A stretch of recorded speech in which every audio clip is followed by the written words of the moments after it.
Hola, hola, hello et salut, c'est Version Française, votre magazine de la mode, de la déco, du design, de la culture, du chic, tout simplement à la française. Et aujourd'hui, on s'est flyé sur la belle Côte d'Azur pour vous faire partager une ambiance chic et mode.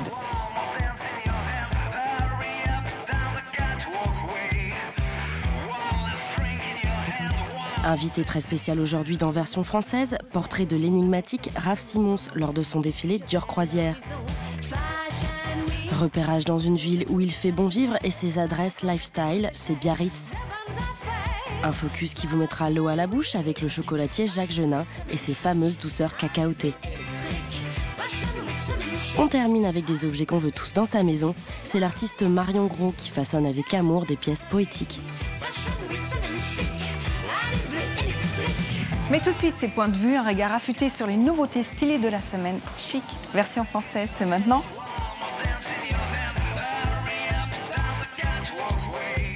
C'est le projet fou d'un potager urbain et autonome, toujours dans la lignée du grand désir qu'ont les citadins de mettre dans la salade sa ciboulette faite maison.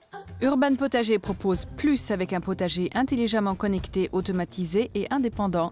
Plus de raison de faire crêver le basilic, le micro-ordi intégré mesure les besoins en eau, luminosité et tout ce qu'il faut.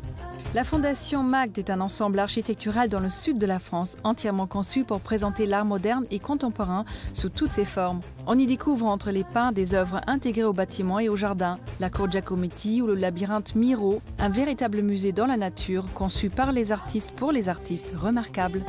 Fricotte, c'est le beau magazine branché food. L'épicurien urbain surfe entre des articles au ton frais et décalé sur le design culinaire, les bons plans, la street food ou des interviews de chefs tatoués. Mention spéciale pour les couves de dingue aux illustrations pop et aux visuels hyper travaillés qui en font un magazine qui donne l'eau à la bouche. L'espadrille française, on la veut tout de suite à nos pieds pour passer un bel été. Charlotte, la créatrice, les fabrique à la main dans la plus pure tradition française, au cœur du Pays Basque, et y rajoute des matières et inspirations chinées au fil de ses voyages pour des modèles acidulés et pop.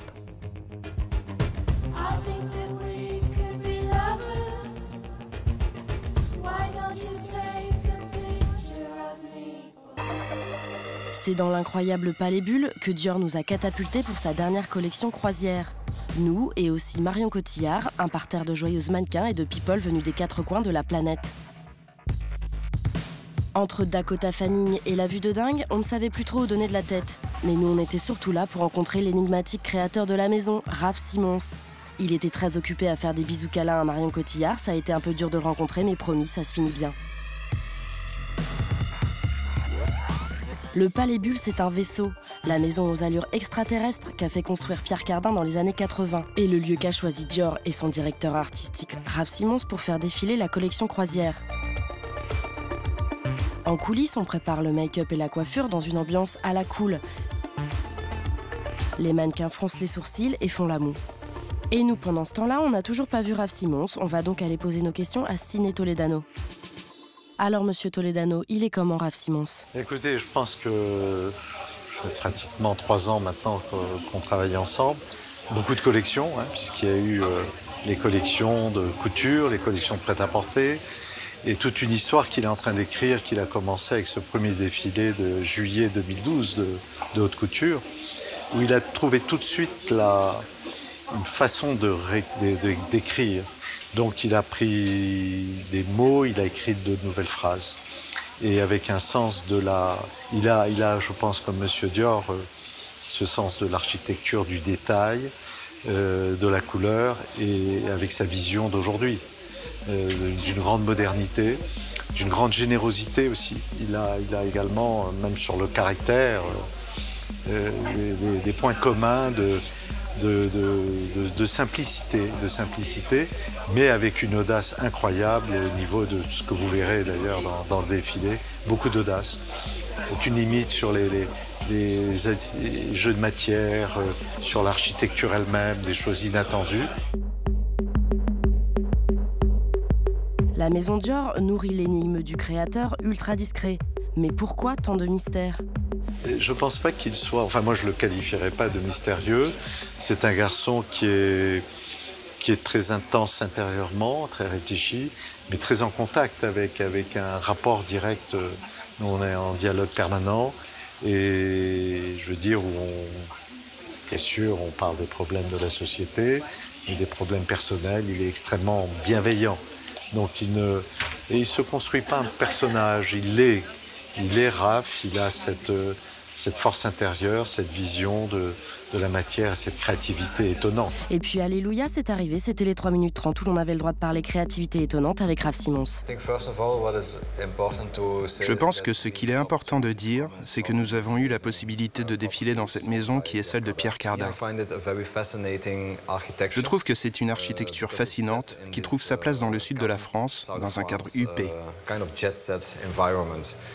J'ai trouvé l'architecture originale, mais aussi douce, féminine et ludique. En ce sens, je peux d'une façon ou d'une autre me référer à l'esthétique de la maison Dior. Avant tout, j'étais inspiré de voir comment je pouvais mettre en relation le paysage, la mer, le ciel avec mon travail. La nature a toujours été inspirante et importante pour Christian Dior et pour moi-même. Il y a cet environnement très luxueux, mais en même temps aussi cette nature très brute. Et c'est l'idée principale derrière cette collection. Et voilà, c'était fini. Raph a filé en coulisses et il a fui notre caméra. Les mannequins se marraient et lui courait partout. Les maquilleuses remettent la dernière touche et on recroise Raph qui n'a pas l'air franchement ravi qu'on soit là. Le détail cheveux et on balance le défilé.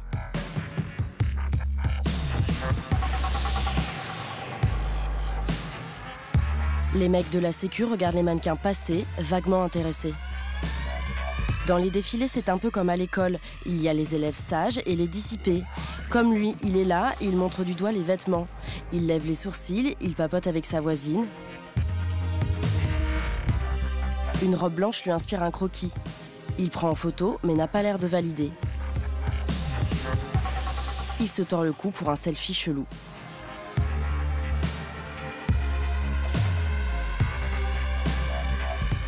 Instant compliqué, le palais Bulle, ça monte et ça descend. Hyper casse-gueule avec les talons de 12. Du coup, on missionne une équipe pour aider les filles à redescendre en backstage. Avalanche de grimaces et cascades de mannequins.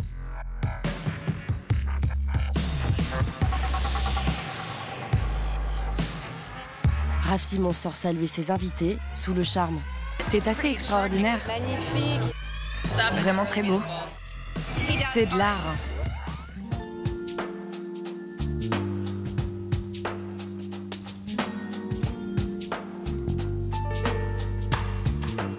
Et maintenant, notre rubrique repérage, toujours à l'affût des bonnes adresses chics. Station balnéaire où les généreuses vagues de l'Atlantique se déroulent pour le plaisir de tous, Biarritz a su attirer une clientèle branchée et exigeante en quête d'authenticité. Mais par où commencer pour découvrir ce joyau de la côte basque? Tout d'abord, on pose ses valises à l'hôtel de Silhouette, charmant petit hôtel 4 étoiles dans le quartier des Halles, à la déco atypique. Nous avons respecté évidemment l'architecture générale du lieu et bâti 20 chambres toutes différentes, dans un esprit assez décoratif, puisqu'en fait c'est le designer Fornacetti qu'on a choisi pour décorer toutes les chambres. C'est un hôtel de petite taille, mais qui nous donne une proximité avec le client et avec une conciergerie très adaptée au but de leur séjour à chaque fois. Puisqu'à Biarritz, il y a beaucoup de choses à faire, diverses et variées selon la météo et un petit peu le but de son voyage. L'hôtel a même son petit service à vaisselle dessiné par une créatrice locale, mais ça on vous en parlera plus tard.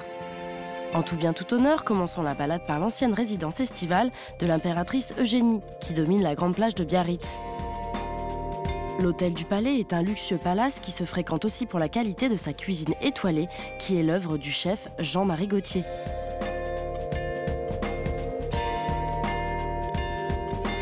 La cuisine de l'hôtel du Palais, c'est avant tout, on va dire, une cuisine qui est quand même axée sur le terroir. C'est une région qui est gourmande. On a d'un côté les Pyrénées, donc on va trouver l'agneau, il y a même du bœuf, donc tout ce qui est fromage, tout ça.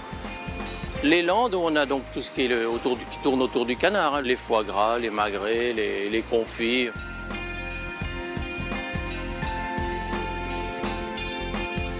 C'est vrai qu'on est aussi une région qui est merveilleuse, qui est ensoleillée, elle a plein de choses, mais dans une journée, on peut aussi y trouver une variation. Mais c'est ce qui fait, je pense, le charme de la région. Oublions les caprices de la météo et penchons-nous sur un des clichés basques le plus tendance du moment. L'indémodable espadrille surfe sur une vague perpétuelle et se maintient toujours sur la crête du chic. Quand je dis j'ai monté une marque d'espadrille, on rigole parce que c'est vrai que c'est un produit qui a un capital sympathique et énorme. On voulait quelque chose qui ressorte aussi visuellement. Et donc on y a mis cette pièce de cuir à l'arrière pour rappeler le mocassin qu'on connaît avec les picots derrière. Ça donnait tout de suite un côté un peu vintage aussi, puisque le cuir c'est une matière qui patinait, une fois patinée, à beaucoup de styles. Chez cette toute jeune marque fière de ses racines, on revisite tranquillement les classiques en jouant sur les tissus et les couleurs. Et tant pis pour ceux que ça dérange. Biarritz n'est pas que basque, c'est-à-dire qu'on ne vend pas que du béret, du piment. De par son architecture basque typique et art déco, Biarritz a su garder un charme vintage inimitable. Et ce ne sont pas les surfeurs du monde entier qui s'en plaindront. Ni même les petites créations de Violaine de Grandy qui se fondent à merveille dans ce paysage.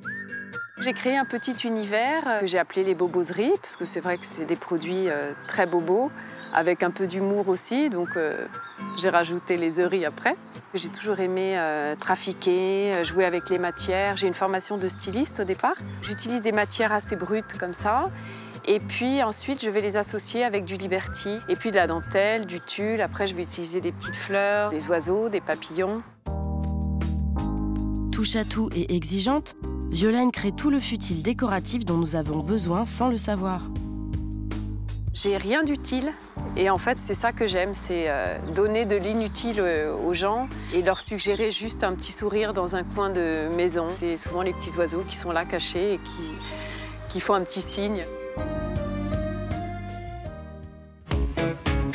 Quand arrive l'heure du thé et que cette fameuse météo nous joue des tours, on file chez Miremont, savourer les pâtisseries que l'Europe entière nous jalouse. Cette maison existe depuis 1872. C'est un peu une institution dans le cœur de bon nombre de biarros. Les gens viennent ici de père en fils et de mère en fille. Bon nombre de têtes couronnées ont fréquenté cet endroit. Dans le petit salon que vous voyez là, le salon n'a pas bougé. Il est classé monument historique. À part quelques coups de peinture, le salon est resté tel qu'il était à l'époque.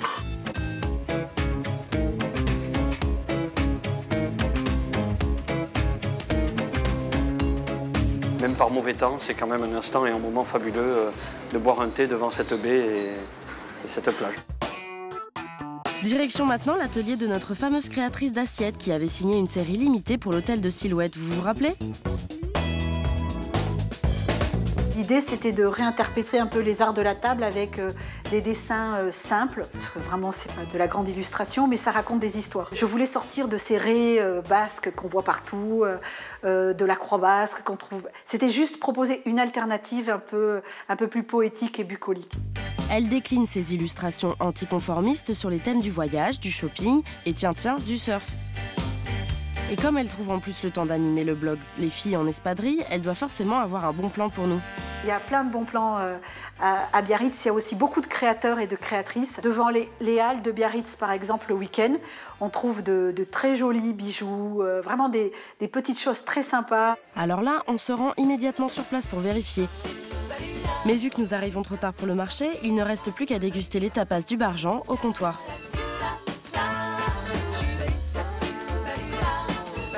Ou alors découvrir les pinchos du café Jean, et surtout ne les appelez pas demi-portions, c'est ce qui fait tout leur charme.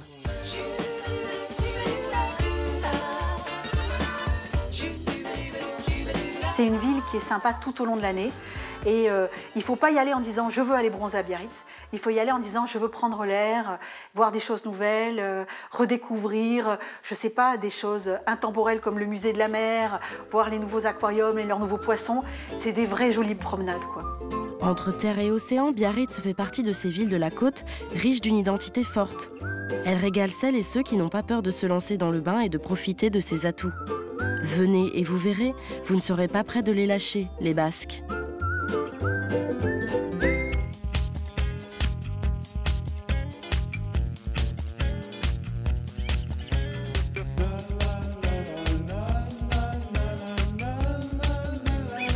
Et maintenant, je vous propose notre focus de la semaine.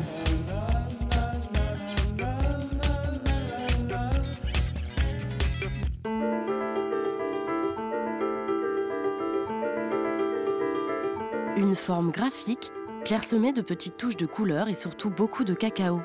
Un ravissement pour les yeux et le palais. Ces petites merveilles ont un nom, les bonbons en chocolat.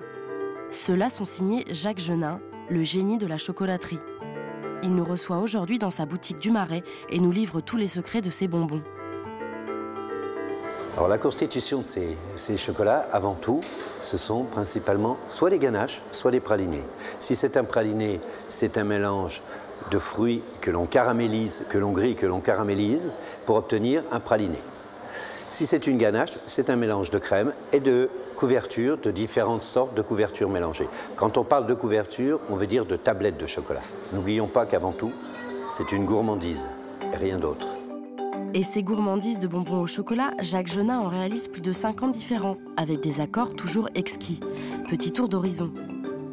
Alors, on peut aller très très loin dans la variété. Mais attention, plus vous avez une grosse variété, plus c'est délicat donc à gérer. Moi, ce que je fais, j'en amène un, j'en enlève un. Et par exemple, un que je ne peux jamais enlever, c'est celui-ci. C'est une ganache à la menthe.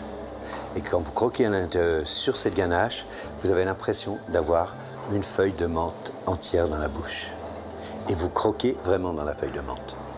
Un autre classique qui est aussi important, bon, pour nous c'est devenu un classique ici.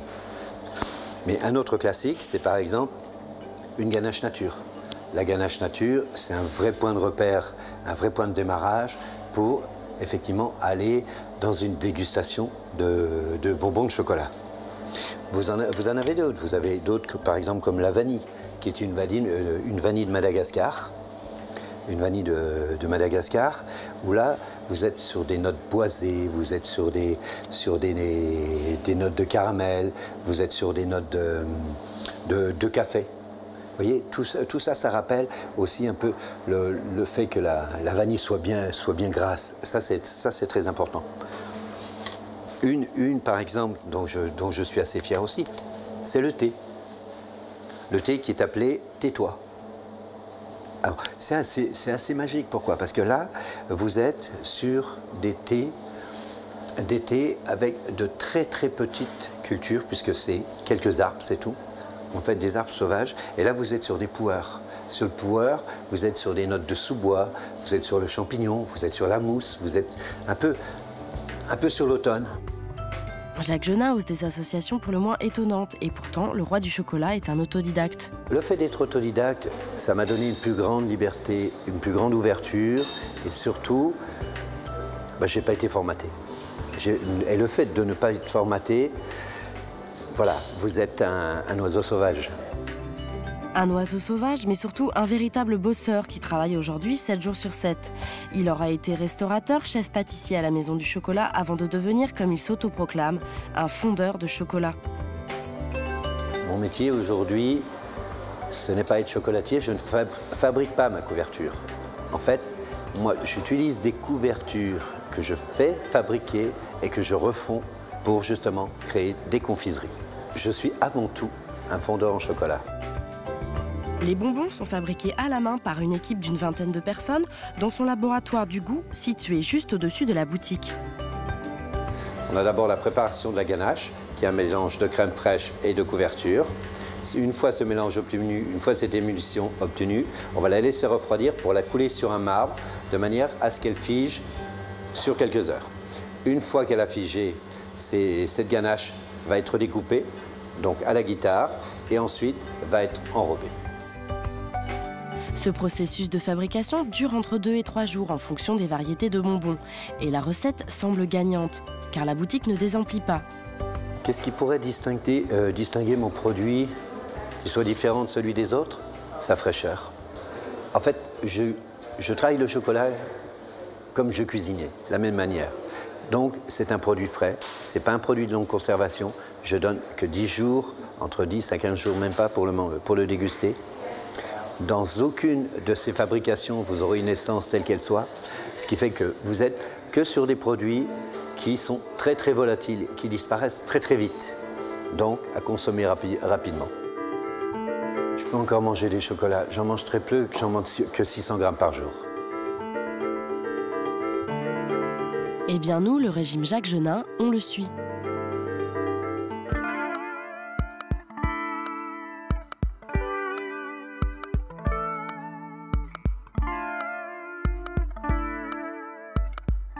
Aujourd'hui, on vous fait découvrir une artisane qui apaise votre déco. Les objets que Marion Gros réalise avec passion sont à la fois zénifiants et poétiques. Coup de cœur maximal pour cette créatrice au style minimaliste.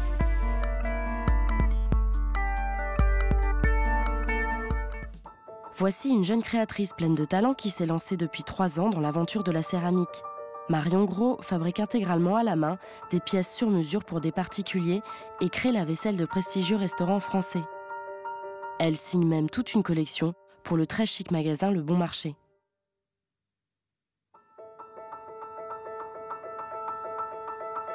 Des bols, des assiettes de toute taille, des plats, toutes les créations de Marion respirent la délicatesse et le beau.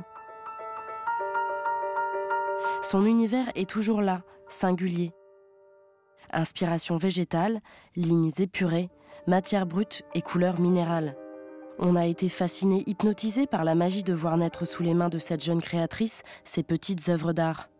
Ce qui me tient le plus à cœur, c'est de fabriquer une vaisselle qu'on utilise tous les jours, 3 fois par jour. On peut vraiment à chaque repas raconter une histoire, prendre le soin de mettre bien les choses et de les choisir. C'est encore ce grand éloge de la lenteur. C'est pas évident aujourd'hui, et en vivant à Paris, d'essayer de ralentir. Mais là où c'est magnifique, c'est que la céramique, de toute façon, l'impose. Sur la question des formes et plutôt du minimalisme de mon travail, il y a un peu la quête de la forme idéale d'un bol. On cherche comme ça cette perfection de lignes. Et évidemment, les meilleures observations sont dans la nature et il n'y a pas plus équilibré. Ça peut être un arbre, ça peut être une branche, une fleur. Tout est là pour nous proposer des lignes. Et mon atelier est à la campagne, vraiment, vraiment très à la campagne. Tout un pan de mur est vitré. J'ai toute une longueur de nature. C'est ce qui fait aussi de mon atelier un petit jardin secret, bien sûr, mais vraiment un endroit à moi et qui est pas vraiment mélangé à la personne que je suis à Paris, quoi. Il y a quelque chose de presque secret.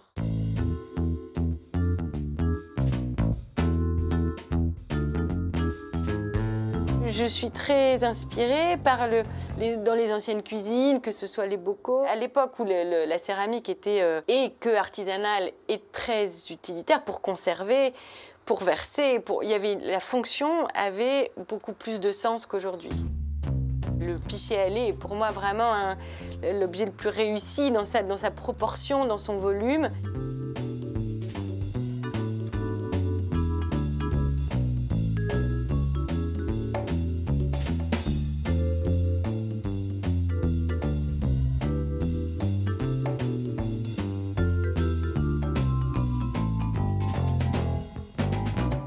Pendant ma formation, évidemment, on m'apprend à tourner de façon plus ou moins parfaite.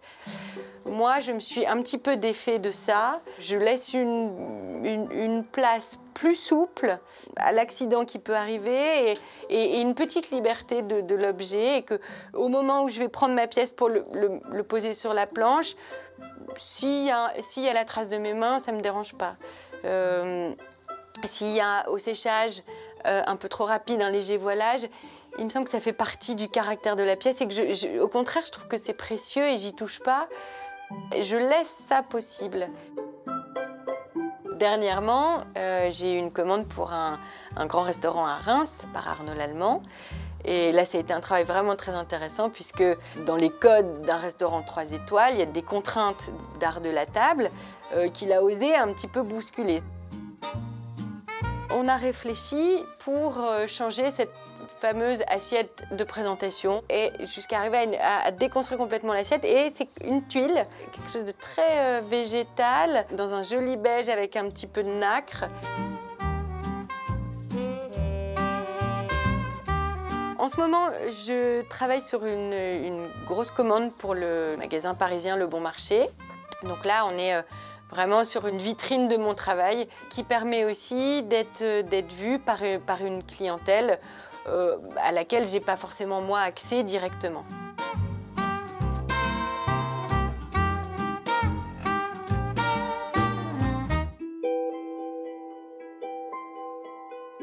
C'est vrai qu'aujourd'hui, le travail de céramiste, il est amené à évoluer et moi, je me sens vraiment très en équilibre. C'est incontestablement un travail d'artisan, de par sa discipline, de par sa rigueur.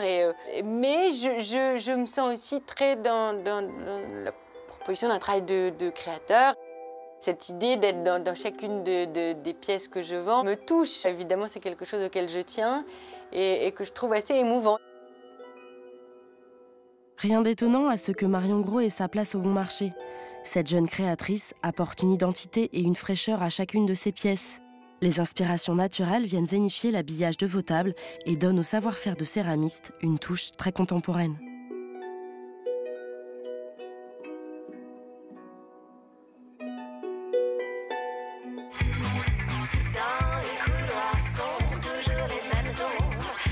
Version française, c'est déjà fini, alors soyez chic toujours et retrouvez-nous la semaine prochaine. Ciao!